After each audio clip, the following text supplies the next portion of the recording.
Hi, I'm Lori Schaffer. I'm an American Sign Language English interpreter with 25 years experience. I hold national certification and have since 1990. I'm also a doctoral student at Gallaudet University in interpreting studies, and I'm doing my research on medical interpreting and patient care. In terms of video remote interpreting, there are a number of concerns. Many of them are technical. Many hospitals are designed such that Wi-Fi is actually purposely not particularly strong because of HIPAA concerns, and they do not want easy access to their internet-held information. So most of the important information is done by Ethernet with very little control over Wi-Fi in terms of building its strength.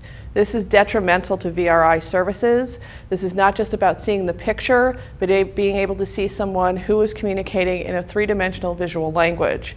If the broadband speed is not at its top optimal level, this is not possible. And this does not seem to be attended to when providing for video remote interpreting. With that in mind, very little is done to ensure that patients have an option in terms of service provision. They're often either denied service or only given the option of video remote interpreting. They are the experts of what works effectively for their medical care in terms of communication service. They really are the ones that should be giving last say on what services are provided. That's often not done. In addition, the staff in the medical facilities are often not trained on how to set up and arrange that equipment. They don't know in the moment how to actually get the Wi-Fi up and running. It often freezes and crashes. I've heard numerous stories from deaf patients in which this has been the case. So needless to say, that's not a way to effectively conduct your interaction with your patients. The other thing is that people are often talking about how video remote interpreting saves dollars. It doesn't if you look at the cost in terms of time wasted with ineffective equipment, people who are ill prepared to arrange for that equipment to work effectively, and for a patient who's lost confidence in the communication between themselves and the healthcare providers. There's numerous research studies on the necessity of developing relationship between patient and doctors, and this equipment does everything possible to actually make that very difficult. Rapport is actually shown to save money in terms of length of hospital stay, compliance with medical plans. So if you remove that ability to build relationship, obviously those things are less likely to occur.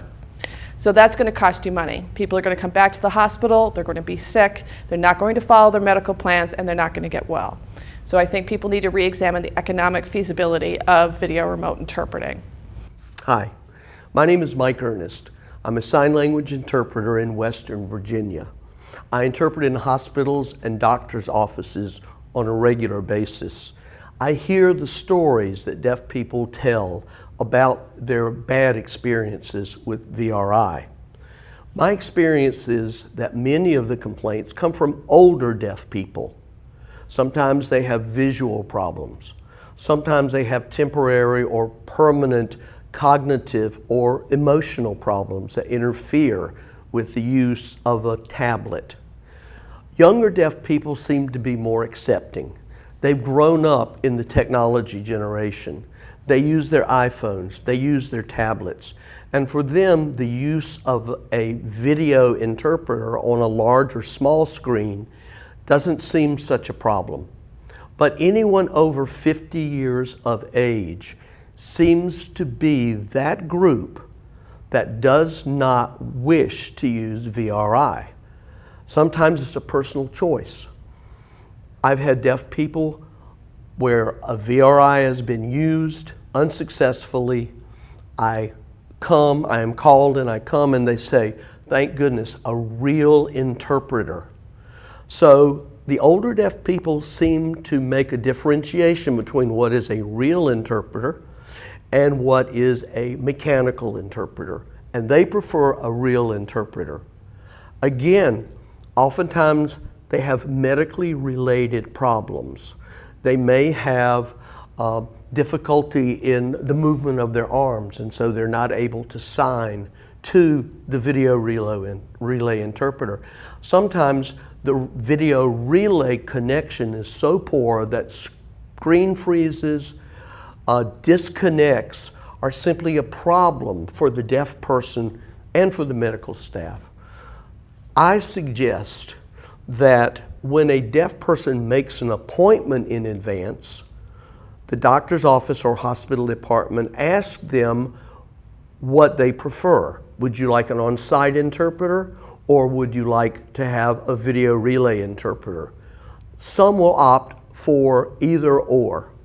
I also suggest that we need a complaint system in place. These deaf people are complaining, but their complaints are not being heard by the administration. There's a disconnect in what goes on in the hospital room or in the doctor's office and the information getting to people who should be aware of this. I fear that without oversight of VRI, the hospitals don't know what they're getting. They may not be getting the quality and the value they think they are. And so we need a process so that the deaf person is involved in filing a complaint that goes to the right people. Thank you very much. Hello, my name is Sue Browning, and I'm a resident of Augusta County. I've been involved with deaf people for 50 years, had lots of great experiences, and my heart has been broken recently in seeing the lack of services for people who are deaf. My situation here in Augusta County is that I've gone to the hospital with some of my deaf friends, and sometimes I act as an interpreter, but many times when I go just to visit, for a friendly visit, I hear these stories that are just appalling, and I just hope that now we can make a difference. Something needs to happen, something needs to change. There are interpreters in this area, they're just not being called, and people don't know that there's a need for the hospital or for medical situations. My stories that I can convey to you and share with you are personal stories of friends who have gone to the hospital and who have vision problems, who are deaf, completely deaf, may have a vision problem, and many of my friends have got, maybe they can only see with one eye. And when they go to the hospital, they're given the iPad with the VRI, and they put this iPad up in front of their face, and these people are hurting and in pain and such discomfort, and they're trying to focus on this iPad and then try to understand what's being said, and it's just worthless. It's not helping their situation at all. They're just they get frustrated. They really get frustrated, and they just don't want anything to do with it. I've seen that happen several times. The other situation that really upsets me is that we have deaf people who have loved ones who are in the hospital. These folks are the support for their loved ones, their family members. They are there to comfort them and to just be by their side when they need them. And it may be that the patient is hearing, and so the patient is able to talk to the physician and to the nurses and to visitors. But the deaf person, who is also a family member, is being left out, being isolated, not involved in conversation, and nothing is being interpreted for that deaf visitor, family member, to understand what's going on with their loved one. This should not happen. There should be an interpreter for the visitor, for the loved one. I'm not saying that every visitor that comes in, but just for that loved one that is that helping, compassionate advocate, or whatever you say. I've seen that happen with another situation where the deaf person is the patient and has been in the hospital for a year, in and out, back and forth, and just lots of really serious medical issues. Her husband is deaf, and he has never had an interpreter. So there he is, trying to understand what's going on, and people are writing notes to him, and no one is communicating with him. And they have been through the system. This story is just appalling, what they've been through in the past year. And I just think that something needs to change. We need to have interpreters available to these people when they go to the hospital. There needs to be someone at the hospital who is in charge of interpreter services. And when a patient comes in, and I've seen in the computers in Augusta, there are red flags that come up when you have a deaf patient. And they will have an interpreter provided if they know about it. And so there needs to be some kind of a tag for these deaf people when they come into the hospital to be able to be identified And as well as if they ask for an interpreter, if the family member who's deaf asks for an interpreter, they should be provided that service as well. I just think that we need to be more understanding, aware, and maybe we just need more public education. People just need to know that there is a need in this community. And I'm thinking positive that it can happen. There are a lot of caring people around this area, and I'm sure that changes can be made. It's just an awareness. And I just hope that that change happens in Augusta County or the state of Virginia. There are many people that need this service. Thank you for your time. Hi, my name is Wendy Fletcher. I'm an interpreter for the deaf for the state of Virginia, and I have several stories that I'd like to share. First off, I would like to communicate some views of my husband, who is a deaf member of our community here in the Stewart-Strath-Stanton area. Several months ago, about a month ago, he attended some testing and procedures at Augusta Health in Fishersville. One of the tests involved a stress test, and a conversation ensued with the doctor regarding whether or not he wanted to be using the video relay interpreting services or a live interpreter. The doctor was very clear about his perspective, saying that in the stress test room, it is not the best environment for VRI services because the connection is currently lost within the walls of his office. Also, at times, the battery has died on the iPads.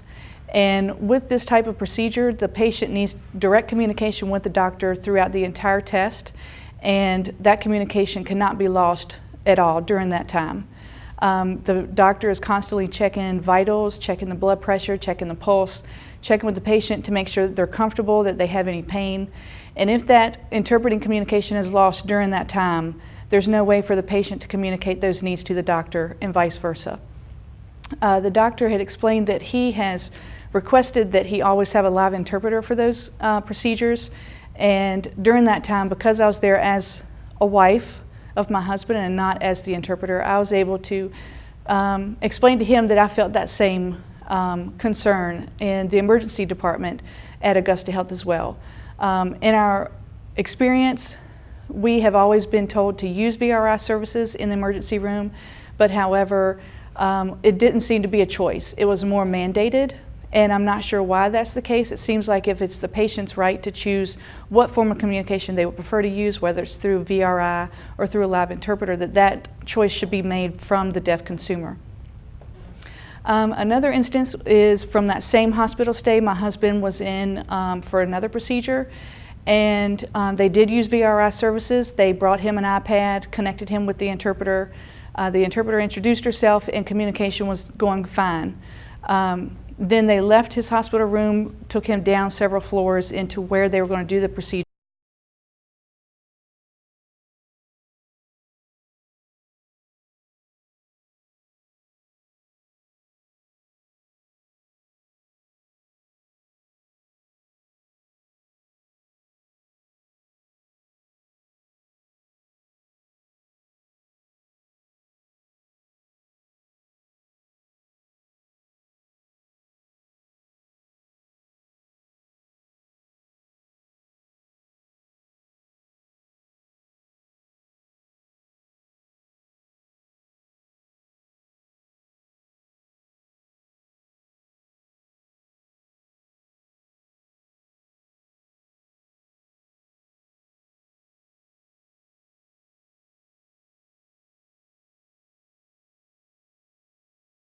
That moment. So in that emergent time, we also had the stress of, okay, now we don't have an interpreter. Now how is communication going to happen for this procedure? How's my husband going to know what he's supposed to do, like if he's supposed to lift his arm above his head? Is he supposed to lay on his side? Is he supposed to lie still? You know, is he supposed to tell the doctor, am I hurting or do I feel this? So during a situation like that where it's already uncomfortable and nerve-wracking, the last thing you want to worry about is whether or not you have an interpreter there to communicate those things to your husband. So I was interpreting for my husband with the nurse while she was getting him prepped and ready, while the doctor was frantic on the telephone with his supervisor trying to figure out how in the world he was going to get an interpreter to come and cover this procedure that could not wait. And so after a few minutes, I offered my own services, and of course, because I'm a family member, the state is liable to use an interpreter that's not family, which I totally understood. And so he continues to try to make phone calls. They're still trying to get the laptop connected. It's not being successful. There's no connection. And so then I asked my husband if he would mind if I offered interpreters that I knew were in the area that could possibly provide interpreting services.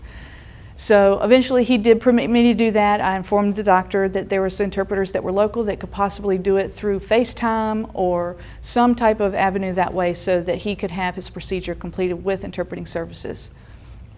And so I did that. I called, I found interpreters from the Virginia School for the Deaf and Blind that were available to do the interpreting for him. And then they ended up able to get the laptop connected, and so they didn't end up needing their services. So they did get the interpreter on the iPad, brought it back into my husband, but then it's awkward. They don't know where to put it. They keep walking in front of her, so there's no direct eye communication. And there was also concerns of mine that the interpreter was not always accurate of what was going on in the situation and what my husband was trying to communicate to her. It was just really awkward having an interpreter on an iPad for that type of procedure, because it was very critical to make sure that that eye contact was present and that she knew exactly where she needed to be so that they could see one another, but also to be able to hear everything going on in the room, because she couldn't physically be there to look at every direction and everybody that was there. But my husband assured me that he was okay, that for me to try to relax and allow the interpreter on the iPad to take over. So after the procedure was done, I'll return back to the room with him, and there were still some miscommunications between the interpreter and my husband, and so I would interject and voice what he actually did say. So that was frustrating, because then I wondered, okay, during the actual procedure, was communication actually accurate? So, and I wonder about that. I don't know if it was. And my husband was in and out during the procedure, so, he's not sure if what the interpreter was telling him was actually what the doctors and nurses were saying. On another incident, we have a friend of ours who is deafblind, who recently went to the emergency room at Augusta Health. And my husband was there with him. He relies on tactile interpreting, hand over hand. And so my husband informed the person at the desk that he was deafblind and would need a live interpreter. The person responded, okay, that's fine, we'll make sure to take care of that. Rather than doing that, they brought in an iPad to do the VRI services. My husband again insisted he is deafblind, he cannot see the iPad. Oh, okay, that's fine. So then they wanted my husband to stay and do tactile interpreting for him, and he said, no, I'm a friend of his, I'm not family, I'm not related to him, and I'm going to be in the waiting room. You need to bring in a live interpreter. So from that point on, my husband stayed in the waiting room. At some point, a live interpreter did come, and so when the appointment was finished in the ER, they came back out to my husband, and the interpreter explained that after my husband stayed in the waiting room, that then a doctor came up and was writing on paper and handed it to our friend to read. And my friend said, I can't see that. And he said, read it. And he was very forceful with him to try to read a piece of paper when he had already been told he's deafblind, he can't see and he can't hear. And so then luckily with the other interpreter that came, I don't know if she just showed up on her own free will, because I connected with my interpreting friends to say, okay, he's here at the ER, if you're available, please go if the hospital calls you.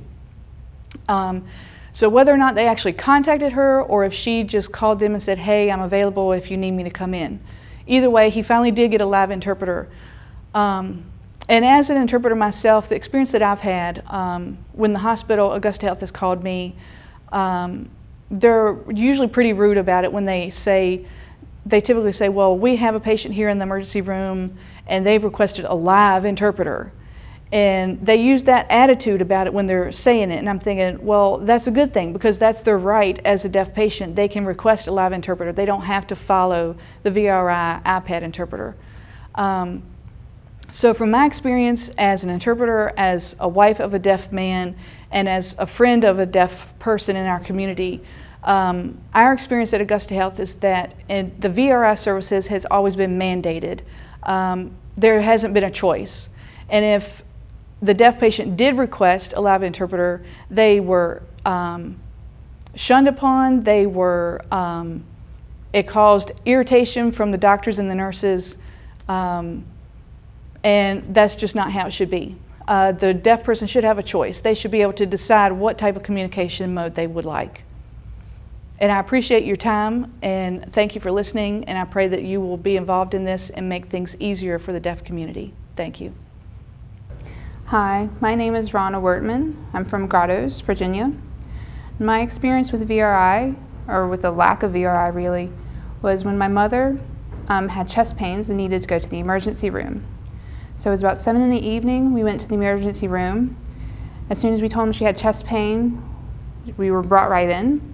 I told them, we need an interpreter, but I'm happy to help until you find the interpreter. They said, we have VRI, but we don't know where it is right now. So I was like, okay, I'll just keep going in and help interpret. So it's several hours through all the tests and x-rays and everything. It came back normal, but the doctor wanted to keep her overnight for observation. So like, okay, but please for the morning, please get an interpreter. So we're brought up to the inpatient room. I help answer all the questions for intake, make sure everything's settled. I tell them, please get an interpreter for the morning, and said, okay, we'll work on it. So in her room overnight, nurses are coming in every 2 hours for blood work and for her blood pressure testing and things like that. So we are asleep, and so the nurses are coming in, speaking to my mother, and I have to wake up myself and say, she's deaf, let me help you communicate. And the nurses tell us, we wish someone would tell us that she was deaf, or I would have just kept talking. And so throughout the night, we got like 3 to 4 hours of sleep. And so now it's 5:45, 6 in the morning. It's time to get ready for the test that will be done in the Heart and Vascular Center. So I tell the morning staff, please help us get an interpreter. And they say, we have VRI, but we'll try and contact someone. So we're taken down to the Heart and Vascular Center. I ask the desk staff there. They tell us they need 24 hours notice for an interpreter. And so I tell them, please find someone, we need an interpreter here, but I'll help as long as I can. And so the tests start at 7:45, 8, and then when the real induced stress test starts at 10, that's when they bring in a VRI iPad. And so we tell them, no, we're gonna go ahead ourselves, but please find someone. The tests are over, I go to the desk and ask, when is an interpreter coming? And they tell us no one can come till 3. And I said, I've been here with her for 17 hours. I need an interpreter here now. I don't know what the results are going to be when they come back. I can't keep doing this. This is emotional for me because this is my mother. And so I go to the desk and I ask, I need to call someone myself. I pick up the phone, I go through the list, I contact someone, and within 15 minutes I found someone, and she was there within half an hour. So for 17 hours they're telling us no one's available, and the only option is VRI, which is not suitable for that situation.